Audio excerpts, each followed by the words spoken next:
రాష్ట్ర ప్రభుత్వం ఎంతో గొప్పగా ప్రవేశపెట్టిన ఉద్యోగుల ఆరోగ్య పథకం అమలుపై అధికారులు వ్యవహరిస్తున్న తీరు చూస్తుంటే తాంబూలాలు ఇచ్చాం, తన్నుకు చావండి అన్న చందంగా తయారైంది. జీవోలు ఇచ్చేశాం, ఇక మా బాధ్యత తీరిపోయిందని రాష్ట్ర ఉన్నతాధికారులు భావిస్తున్నట్టున్నారు. క్షేత్రస్థాయిలో పథకం అమలవుతున్నదా లేదా అనే విషయాన్ని పట్టించుకోకపోవడం అధికారుల బాధ్యతారాహిత్యానికి అద్దం పడుతోంది.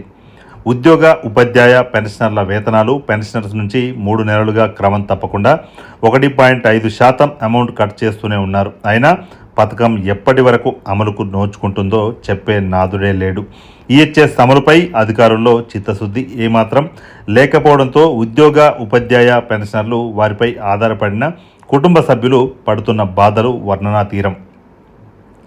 హైదరాబాద్లోని ప్రముఖ సూపర్ స్పెషాలిటీ కార్పొరేట్ ఆసుపత్రులు చాలా చోట్ల ఈహెచ్ఎస్ సేవలు అందించడానికి ససేమిరా అంటున్నాయి. పాత బకాయిలు చెల్లించలేదని, ప్రభుత్వం స్పష్టమైన మార్గదర్శకాలే ఇంకా ఇవ్వలేదని పేర్కొంటూ ఆసుపత్రుల యాజమాన్యాలు వైద్యానికి నిరాకరిస్తున్నాయి. ఇంత జరుగుతున్నా అధికారులు మాత్రం ఏమీ పట్టనట్లు వ్యవహరించడం ఉద్యోగ ఉపాధ్యాయ పెన్షన్లకు తీవ్ర ఆవేదన కలిగిస్తోంది.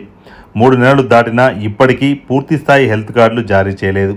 మార్గదర్శకాల ముచ్చటే లేదు. ఎమర్జెన్సీ వైద్యం అవసరమైన ఉద్యోగులు పెన్షనర్లు తీవ్ర ఇబ్బందులు పడుతున్నారు. సమస్యలను పరిష్కరించకుండా ఆసుపత్రులతో మాట్లాడకుండా పథకం సాఫీగా సాగుతుందని అధికారులు ఎలా భావిస్తున్నారో అర్థం కావడం లేదు.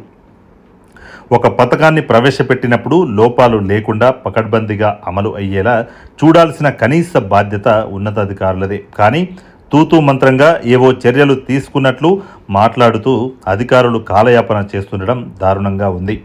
జవాబుదారీతనం లేకుండా వ్యవహరిస్తూ రేవంత్ రెడ్డి ప్రభుత్వానికి అధికారులు చెడ్డ పేరు తెస్తున్నారు. ఈ విషయాన్ని సీఎం సీరియస్గా తీసుకోవాలి. ఈహెచ్ఎస్పై అధికారులకు ఆదేశాలు జారీ చేయాలి. ఈహెచ్ఎస్ పకడ్బందీగా అమలుకు అన్ని చర్యలు తీసుకోవాలని ఆదేశించాలి. అధికారులు సైతం జాప్యం చేయకుండా వెంటనే దిగువ చర్యలు తీసుకోవాలి. ఈహెచ్ఎస్ అమలుపై వెంటనే స్పష్టమైన మార్గదర్శకాలను విడుదల చేయాలి. సాంకేతిక సమస్యలను పరిష్కరించి ఉద్యోగ ఉపాధ్యాయ పెన్షనర్ల అందరికీ వెంటనే డిజిటల్ హెల్త్ కార్డులు జారీ చేయాలి. ఆసుపత్రులకు చెల్లించాల్సిన పాత బకాయిలు సమస్యను పరిష్కరించాలి. నెట్వర్క్ సూపర్ స్పెషాలిటీ ఆసుపత్రుల యాజమాన్యాలతో చర్చలు జరిపి ప్రతి ఒక్కరికి ఈహెచ్ఎస్ ద్వారా పూర్తిస్థాయి వైద్యం అందేలా చర్యలు తీసుకోవాలి. అధికారులు చిత్తశుద్ధితో బాధ్యతలు నిర్వర్తించినప్పుడే ప్రభుత్వం ఆశించిన లక్ష్యం నెరవేరుతుంది. ఇప్పటికైనా సర్కారు స్పందించి ఈహెచ్ఎస్ను నిరంతరాయంగా పకడ్బందీగా అమలు చేయాల్సి ఉంది.